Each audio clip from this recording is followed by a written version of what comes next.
Assalamualaikum warahmatullahi wabarakatuh. Bismillahirrahmanirrahim.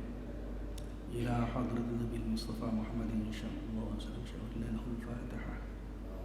A'udzu billahi minasyaitonir rajim. Bismillahirrahmanirrahim. Alhamdulillahirabbil alamin. Arrahmanir rahim. Maliki yaumiddin. Iyyaka na'budu wa iyyaka nasta'in. Ihdinas siratal mustaqim. Shiratal ladzina an'amta 'alaihim ghairil maghdubi 'alaihim waladdallin. Bismillahirrahmanirrahim. Alhamdulillahirabbil alamin wassalatu wassalamu ala asyrafil anbiya'i wal mursalin sayyidina Muhammadin wa ala alihi wa sahbihi ajma'in. Amma ba'du. Qalu subhanaka la 'ilma lana illa ma 'allamtana innaka antal alimul hakim. La haula wa la quwwata illa billahil 'aliyyil 'azim. Qala al-musannif rahimahullahu ta'ala wa nafa'ana bihi wa ulumihi wa iyyakum fid dharain. Amin. Para bapak dan ibu jamaah rahimakumullah, puji syukur mari kita panjatkan kehadirat Allah Subhanahu wa taala. Shalawat serta salam semoga senantiasa dilimpah curahkan keharibaan junjungan kita Nabi besar Muhammad sallallahu alaihi wasallam, para keluarga, para sahabat dan para pengikut beliau hingga hari kiamat. Ini pagi kita masih membahas hadis-hadis yang masuk dalam lingkup bab as-sidqi, bab yang menyatakan tentang berkata jujur dan bersikap benar. Salah satu akhlak al-karimah yang harus kita bangun, yang harus kita bentuk, yang harus kita biasakan, sehingga kita menjadi pribadi yang shadiq,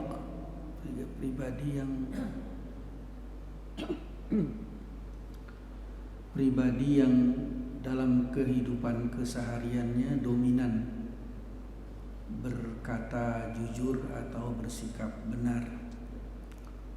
Bahkan ketika seseorang berkata jujur dan bersikap benar di dalam berbagai aspek kehidupannya, nanti bisa mencapai derajat siddiq, yang mana kita sudah jelaskan pada kajian terdahulu.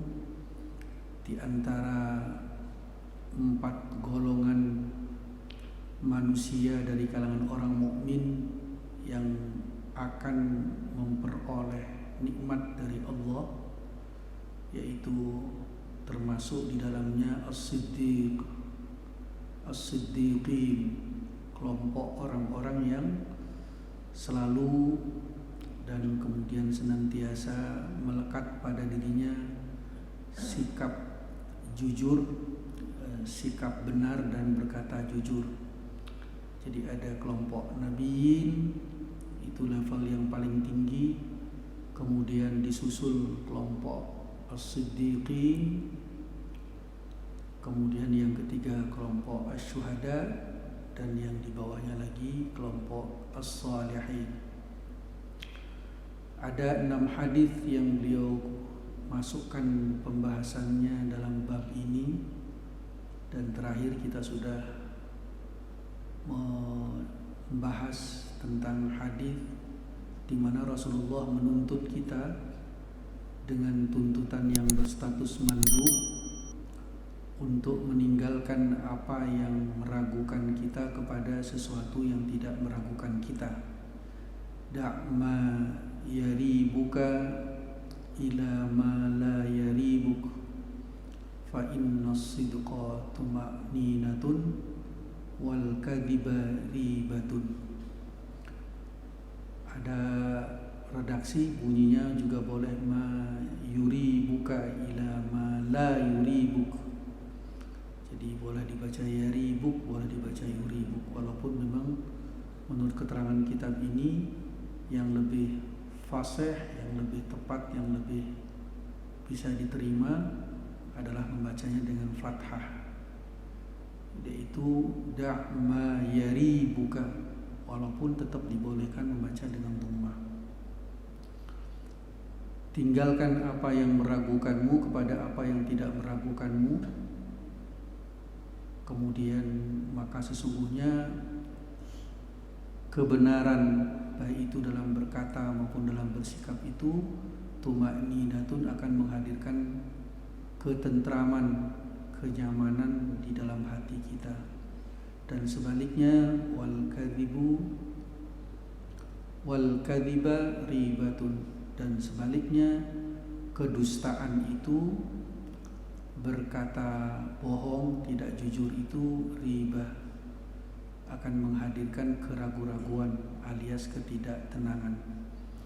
Dalam riwayat yang lain, redaksi fa inna sidqa tuma'ninatun dan wal kadhiba ribatun itu ada yang tertulis fa innal khaira tuma'ninatun wasyarra'a atau wasyara'a ribatun atau wa inna syarra ribatun.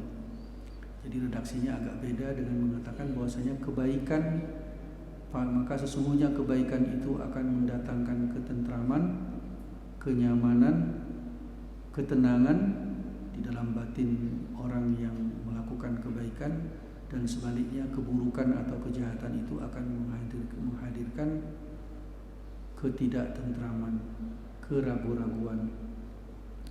Jadi orang mukmin itu karena hatinya bersih, maka hatinya itu yang mendorong yang bersangkutan ketika ada sesuatu yang baik yang menyangkut hal-hal kejujuran, maka hatinya merasa tenang untuk melakukannya. Tapi ketika hatinya menganggap itu bagian dari kedustaan, maka hatinya itu sendiri menolaknya. Jadi memiliki daya tangkal secara otomatis. Dan kita sesungguhnya dalam hidup ini sering merasakan yang demikian. Cuman terkadang-kadang dalam kehidupan nyata kita, hal yang meragukan kita biarkan sedemikian rupa sehingga kita menjadi salah langkah. Padahal kita sudah diingatkan oleh batin kita, oleh qalbu kita, ini sinyal bahwa perkara itu buruk, perkara itu masuk dalam kategori kejahatan, perkara itu termasuk dalam kategori maksiat, perkara itu termasuk sesuatu yang meragukan, yang seharusnya kita jauhi, yang harusnya kita hindari, berlari daripadanya. Tetapi karena dorongan-dorongan lain, akhirnya kita terjerembab ke dalam kemaksiatan atau keburukan itu. Para bapak dan ibu rahimakumullah, kemudian ada hadis yang dijelaskan di dalam kitab ini bagaimana diterangkan anna Nabi sallallahu alaihi wasallam qala man sa'ala Allah ta'ala ash-shahadata bisidqin ballaghahu Allah manazil asy-syuhada'i wa immata ala firashi, rawahu Muslim. Rasulullah sallallahu alaihi wasallam bersabda, siapa orang yang memohon kepada Allah, bermohon kepada Allah akan kesyahidan dengan benar, dalam arti dengan sungguh-sungguh. Jadi di sini ada kata bisidqin, karena bisa saja ada orang yang bersaksi memohon kepada Allah dengan tidak sungguh-sungguh, apalagi bermohon mati syahid, karena tidak semua orang memiliki kekuatan, keberanian untuk mati sebelum yang diinginkan. Ya, walaupun mati syahid ini merupakan kematian yang bernilai sangat tinggi, tetap saja orang lebih banyak memilih ingin hidup lama.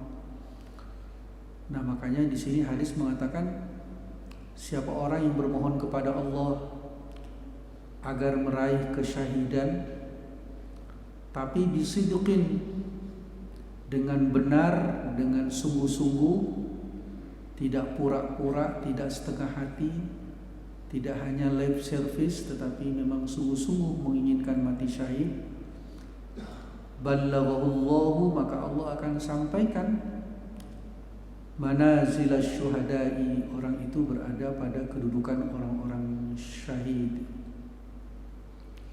di mana ini merupakan maqam yang tinggi. Asy-syuhada'il ulya, orang-orang yang mati syahid dalam kedudukan yang tinggi.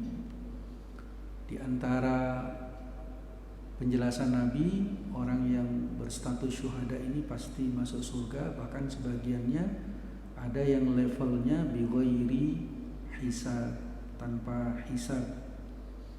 Tidak seperti para ahli surga yang lain atau karena amalan yang lain. Kalau matinya mati syahid, ini merupakan derajat kedudukan yang sangat tinggi. Di antaranya bisa jadi yang bersangkutan dimasukkan ke surga tanpa hisab. Jadi Allah akan menyampaikan permohonannya yang sungguh-sungguh agar memperoleh kesyahidan, mati dalam keadaan syahid. Sekalipun wa immata, dan jika mati ia ala firashihi, secara faktual matinya tidak dalam keadaan perang, di atas tempat tidurnya sekalipun. Ini hadis diriwayatkan oleh Imam Muslim. Dalam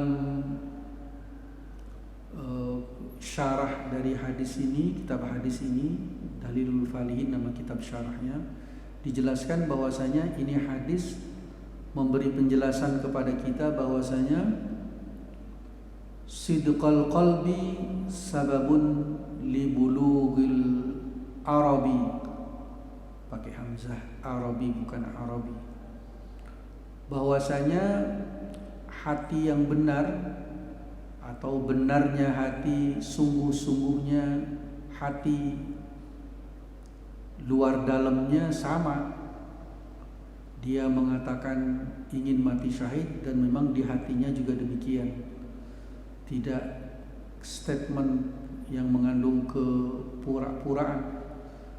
Bahwasanya benarnya hati yang benar-benar memohon sesuatu itu menjadi sebab bagi sampainya hajat. Al-arabi itu hajat, kebutuhan, keinginan. Jadi penting bagi kita untuk memantapkan hati kita dalam setiap kehidupan kita, terutama menyangkut hal-hal yang benar, yang baik. Ketika kita menyatakan itu dalam bentuk lisan, hendaknya diucapkan bersumber dari hati yang sungguh-sungguh.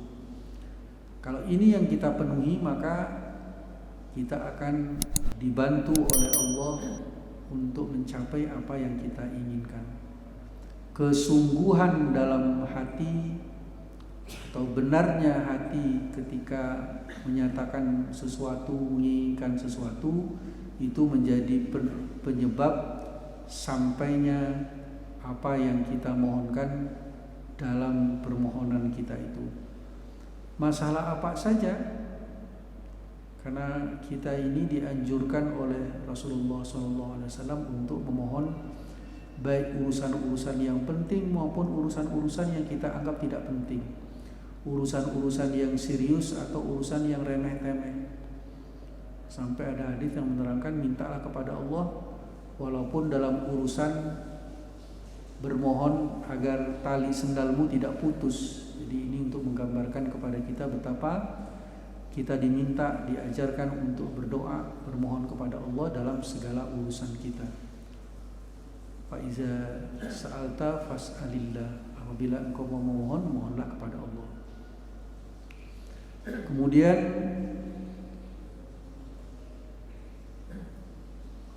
ada juga penjelasan musannif yang mengatakan bahwa hadis ini menganjurkan kepada kita untuk menginginkan mati syahid di satu sisi, dan kemudian juga menganjurkan kepada kita agar kita ini senantiasa berniat yang baik dalam bab niat, ihdharun niyah, bab ikhlas terdahulu paling awal, kita sudah mendapatkan penjelasan bagaimana ada seorang laki-laki di kota Madinah yang punya keinginan dan sudah mantap hatinya untuk ikut perang, tapi karena urusan keluarga tidak berangkat, oleh Rasulullah diceritakan kepada para sahabat yang ikut perang bahwa orang itu tetap mendapatkan pahala jihad fi sabilillah, padahal orangnya tidak ada di medan perang. Ini menggambarkan bahwa betapa sangat berharganya niatnya orang mukmin. Saya ulangi, betapa sangat berharganya niatnya orang mukmin. Bahkan sampai pada level karena niat yang sungguh-sungguh itu, niat kebaikan yang sungguh-sungguh itu mendapatkan ganjaran seperti niat yang diwujudkan dalam perbuatan nyata. Padahal faktanya yang bersangkutan tidak melakukannya karena ada uzur, sehingga hanya berbentuk niat. Sampai ada hadis Nabi yang menyatakan niatul mukmin khairun min amali. Niatnya orang mukmin itu lebih baik daripada amalnya. Tentu yang dimaksud di sini adalah niat yang sungguh-sungguh. Kemudian hadis yang berikutnya, hadis yang kelima yang disampaikan kepada kita oleh Imam Nawawi rahimahullah taala berbunyi,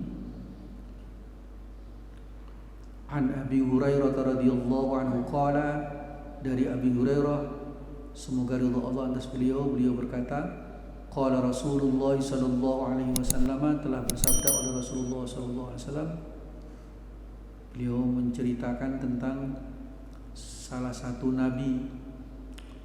Kata beliau, ghaza nabiyyun minal anbiya'i salawatullahi wasalamu alaihim, berperang oleh seorang nabi.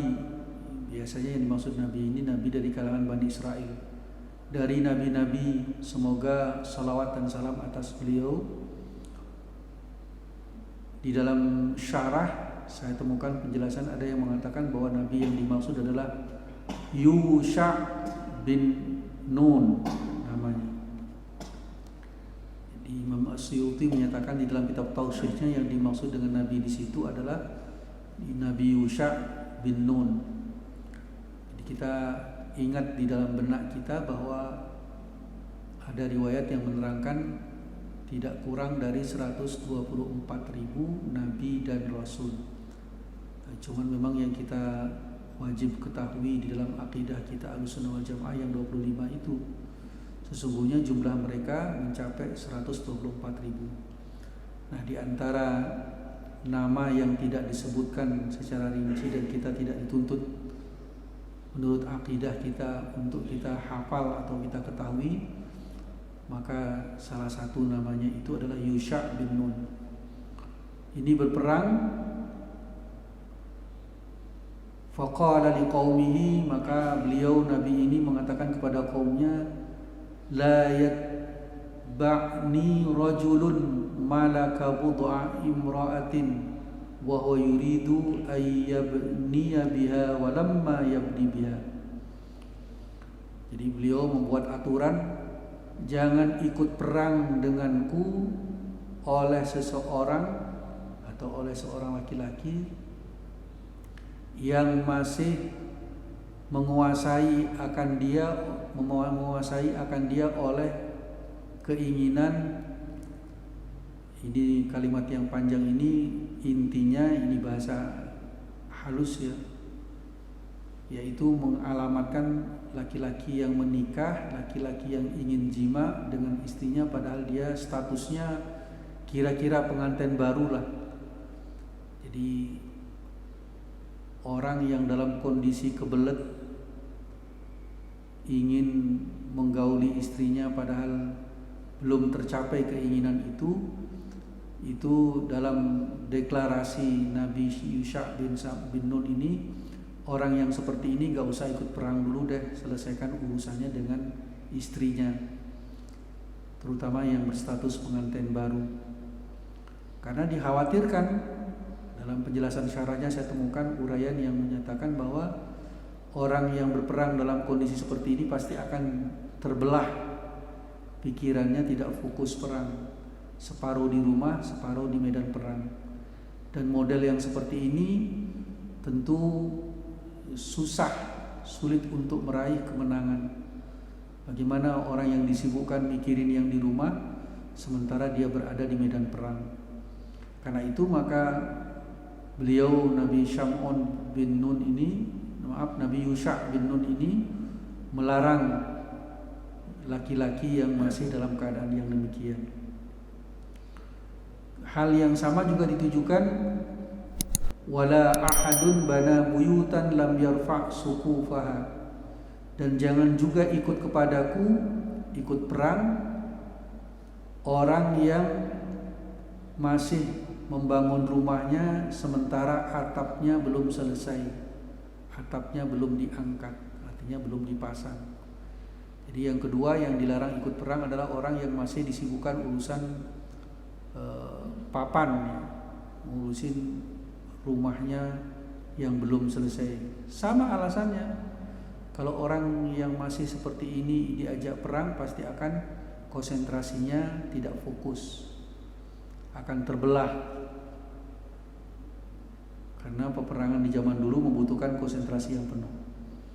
Hal yang sama juga ditujukan wala ahadun ishtara ghanaman aw halifatin wa huwa yantadhiru aulada.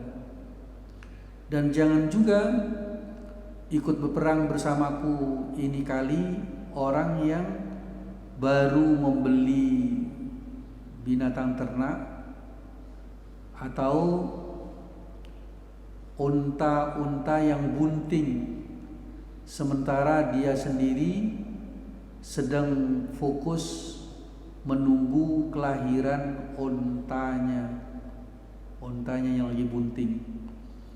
Lagi-lagi kalau orang yang seperti ini ikut perang, jelas bukan membuat perang menjadi lebih efektif, tetapi justru bisa menyebabkan tidak fokusnya di dalam peperangan, dan itu tentu merugikan pasukan perang dari Nabi ini. Jadi ada 3 kelompok yang diingatkan, daripada ikut perang tapi masih mikir yang lain, mendingan tidak usah ikut sekalipun. Sekalipun nggak usah ikut, lebih bagus. Kemudian faghaza, maka berperanglah, fadana, maka dekat minal qaryah, dari suatu kampung, sholatul asri, mendekati waktu asar, au qariban min dzalika, atau lebih dekat daripada yang demikian itu. Jadi Nabi ini diberi mukjizat juga oleh Allah, karena dalam peperangannya mungkin berlangsung lama, sampai kemudian peperangan itu mendekati berakhirnya waktu asar, padahal harus sholat asar. Faqala lisyamsi, maka Nabi ini berkata kepada matahari, jadi menyetop matahari, innaki ma'muratun wa ana ma'mur, wahai matahari, aku ini diperintah oleh Allah, engkau pun juga diperintah oleh Allah, statusnya sama. Kemudian Allahumma hbisha alaina, ya Allah, tahanlah ini matahari atas kami supaya kami nanti bisa menyelesaikan sholat di waktu asarnya itu. Jadi minta kepada Allah supaya matahari ditahan, jangan sampai belum terbenam. Kalau kemudian terbenam nanti dikhawatirkan di satu sisi sudah gelap, nggak efektif lagi perang, di sisi lain tidak bisa menyelesaikan kewajiban yang berkaitan dengan ibadah di waktu asar. Maka kemudian fahabisat atau fahubisat, maka ditahan Allah itu matahari, hatta fatahallahu alaihi, hingga Allah memenangkan atas Nabi ini. Jadi kemudian Allah tahan matahari sehingga masih terang, tidak ada hal yang mengganggu termasuk pikiran kewajiban harus sholat, tapi khusyuk fokus perang sampai kemudian Allah memberi kemenangan. Ini ceritanya agak panjang, tidak selesai sampai di situ. Fajama'al ghanaima faja'at. Maka kemudian setelah selesai perang karena menang,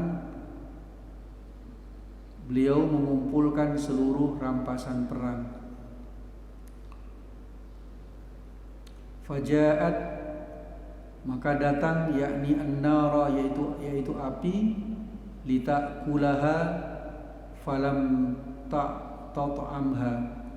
Maka api kemudian datang untuk memakan itu seluruh harta ghanimah atau harta rampasan perang yang diperoleh. Untuk ini kali ternyata api itu datang tapi tidak mau memakannya. Jadi ceritanya begini, di kalangan nabi-nabi terdahulu sebelum Nabi Muhammad SAW datang berdakwah, itu biasanya supaya orang tetap fokus meraih kedudukan mati syahid ketika perang, tidak terbuyarkan karena ingin memperoleh rampasan setelah perang. Maka dulu itu selesai perang, hasil rampasan itu dikumpulkan, sang nabi kemudian mohon kepada Allah supaya didatangkan api dari langit, kira-kira begitu, untuk memakan harta rampasan itu sehingga tidak perlu dibagi-bagi ke pasukan perang. Itu syariat nabi-nabi terdahulu seperti itu.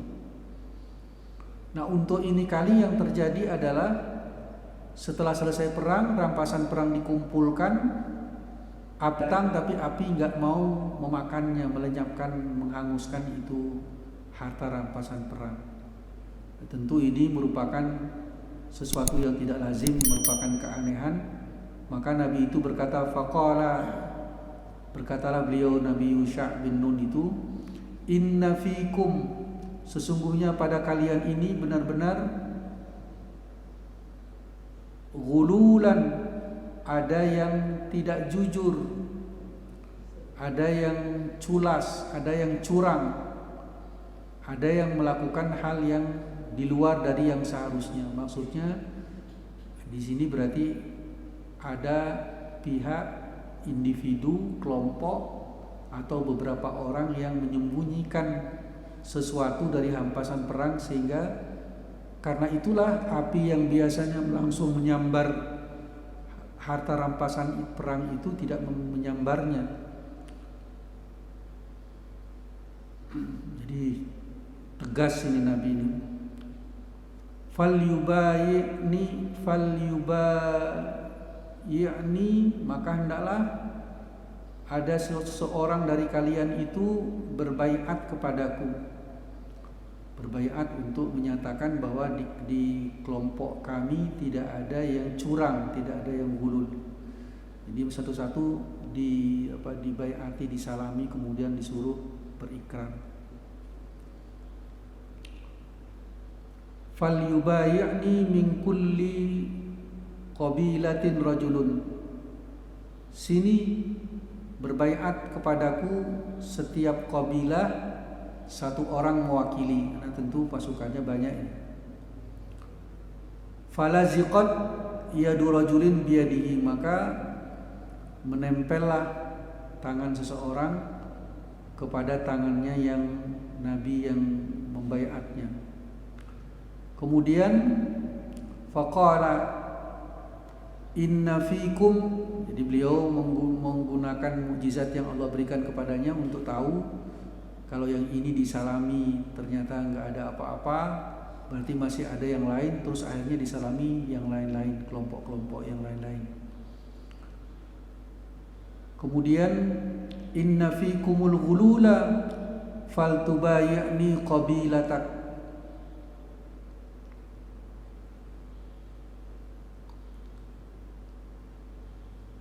Sesungguhnya pada kalian masih ada nih yang belum ketemu, si orang yang curang itu, orang yang melampaui batas itu, orang yang ekstrim itu, yang tidak mengikuti aturan yang ada. Maka kabilahnya aja deh Jadi ya, karena yang sedikit, yang satu orang nggak ketemu, akhirnya satu kabilah itu yang dibaiat untuk menyatakan bahwa tidak ada yang kami sembunyikan dari rampasan perang itu. Falaziqat yadu rajulaini aw thalathati yadihi. Kemudian menempellah dua orang atau 3 orang untuk mewakili kabilah yang tadi. Maka kemudian apa yang terjadi? Tetap saja masih belum ketemu itu. Faqala fi kumul ghulul. Untuk ketiga kalinya beliau mengatakan masih ada di kalangan kalian ini yang curang ini, yang tidak mau menyerahkan alias menyembunyikan harta rampasan perang. Kemudian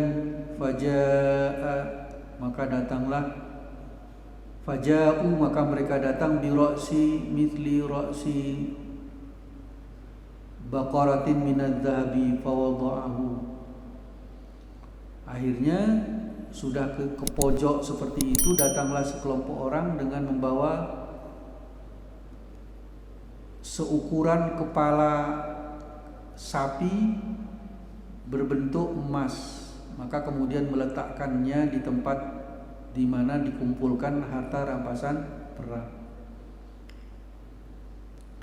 Jadi akhirnya ada yang ngaku, dikeluarkanlah gelondongan emas sebesar kepala sapi untuk kemudian diletakkan di tempat di mana dikumpulkan harta rampasan perang. Faja'atin naru, maka api pun datang, fa'akalatha, maka kemudian api itu memakan seluruh harta rampasan, yang menunjukkan bahwa itu sudah tidak ada lagi masalah. Berarti semua harta rampasan sudah terkumpul, tidak ada lagi yang masih curang.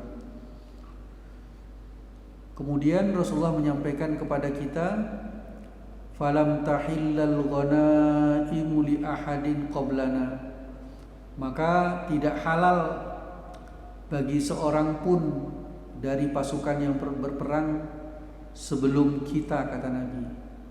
Jadi kalau sebelum Nabi Muhammad itu syariatnya harta rampasan perang tidak dibagi-bagi sebagaimana di masa syariat Nabi Muhammad SAW. Tapi caranya dia dikumpulkan setelah perang, datang api dari langit, disambar, selesai. Kalau habis apinya mau menyambar sampai habis, itu berarti seluruh harta rampasan perang sudah diserahkan, sudah dikumpulkan. Kalau enggak, apinya juga emoh, tidak mau menyambar harta rampasan perang itu. Tetapi ketika sampai kepada syariat Nabi Muhammad SAW, ketentuan syariatnya tidak demikian.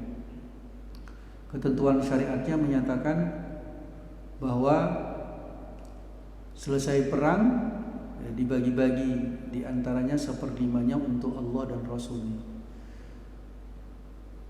Ini karena lemahnya iman kita. Tsumma ahallallahu lana al-ghanaima lamma ra'a dha'fana wa ajzana fa ahallaha lana, muttafaqun alaih. Kemudian Allah halalkan untuk kita, jadi harta rampasan perang itu dihalalkan untuk kita, maksudnya umatnya Rasulullah SAW. Ketika Allah melihat lemahnya kita, lemahnya iman kita, maka kemudian Allah halalkan untuk kita. Jadi ketika datang syariat Nabi Muhammad, maka ketentuan tentang harta rampasan perang itu dirubah. Aturan dulu tidak boleh diambil oleh yang ikut perang, murni betul perangnya untuk li'ila'i kalimatillah, bukan karena motif lain.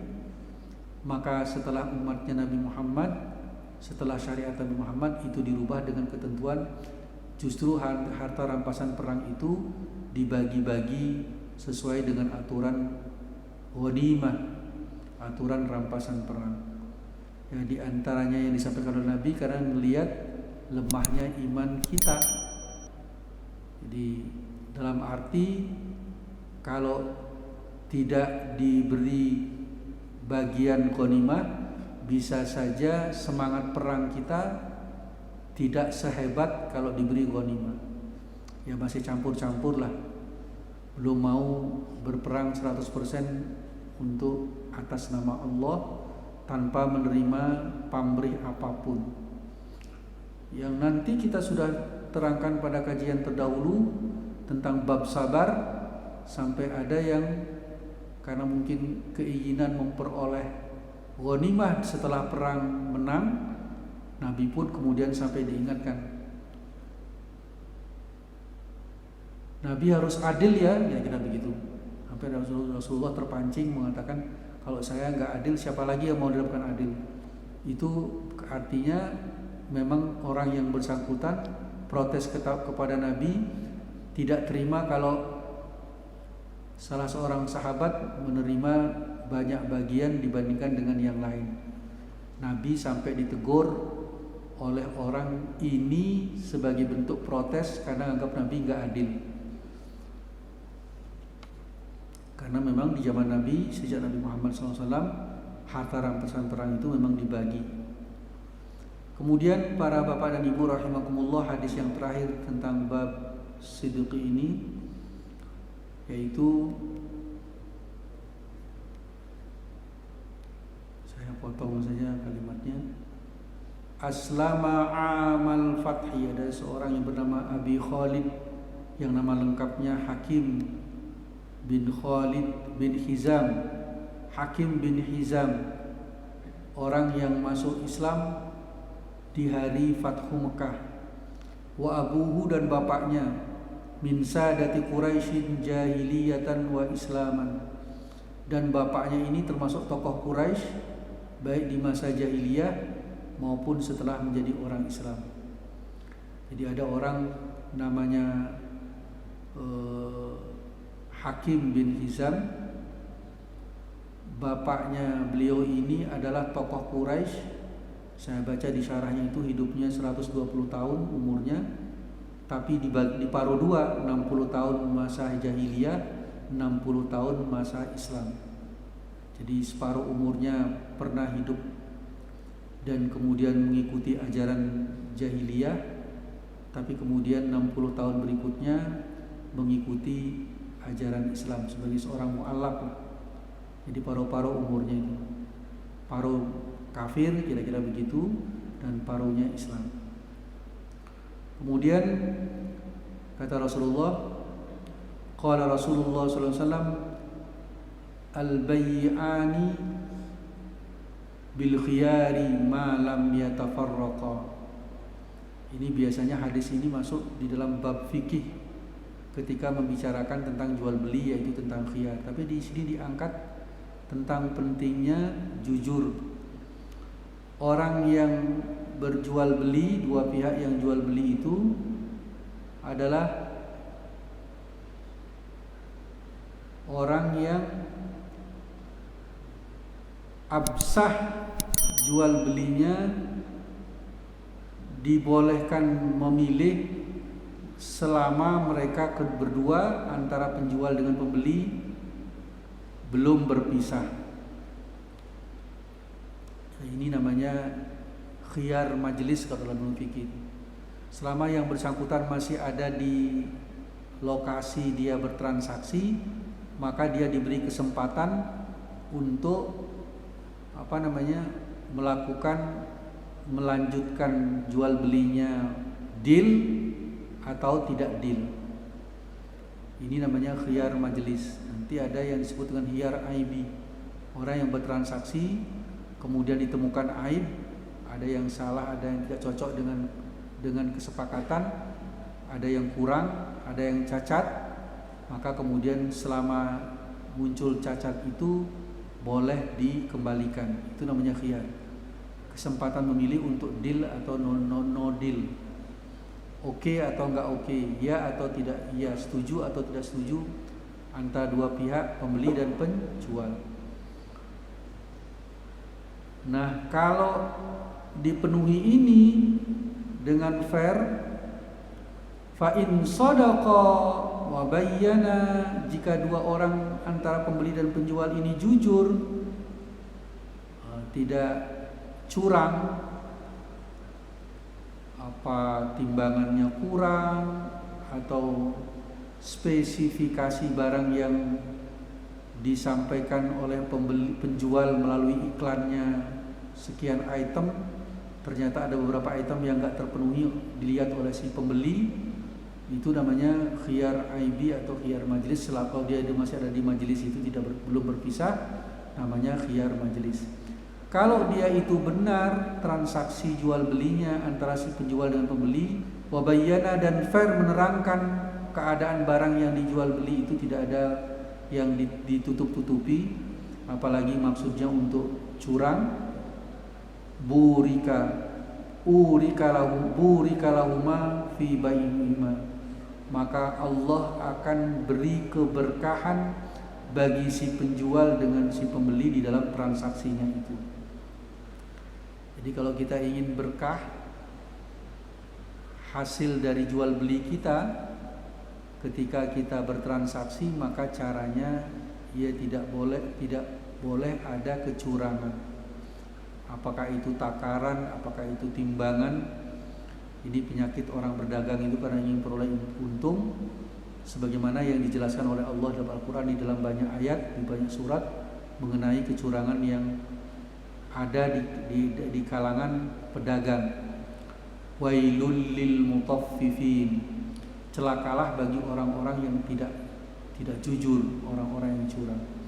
Kalau dia jujur dan menerangkan apa adanya barang yang dijual, sehingga kemudian si pembeli menerima sesuai dengan yang diterangkan, tidak ada yang ditutupi, maka keduanya itu akan memperoleh keberkahan dari Allah Subhanahu wa ta'ala. Jadi yang menerima berkah, yang memberi juga penjual berkah, pembeli juga dapat keberkahan. Tentu sesuai dengan keberkahannya masing-masing.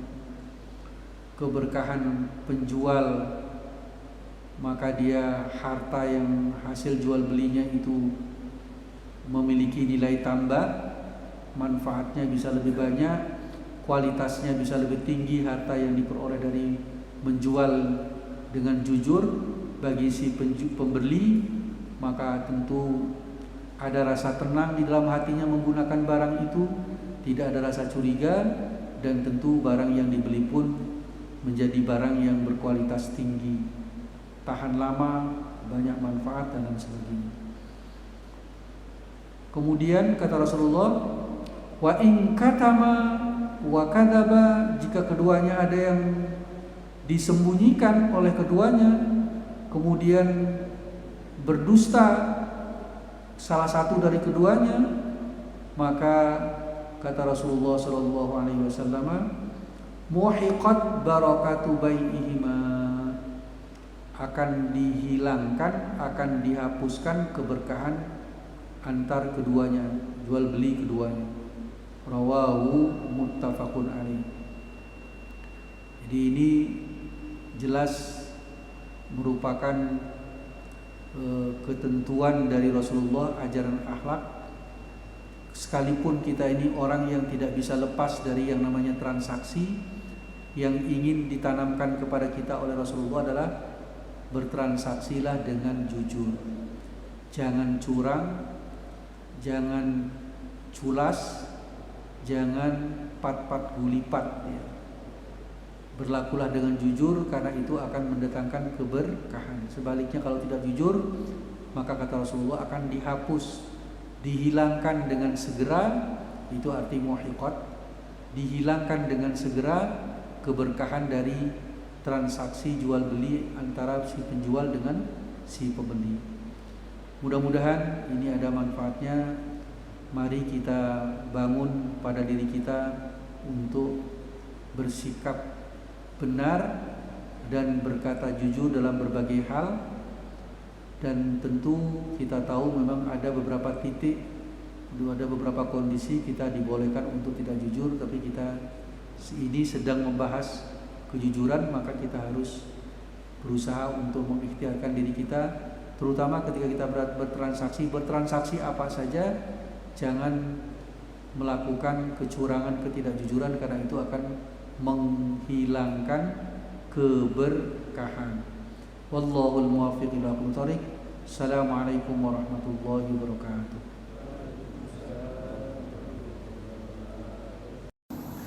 قد كفاني علم ربي من سؤالي واختياري فدعائي وابتهالي شاهد لي بافتقاري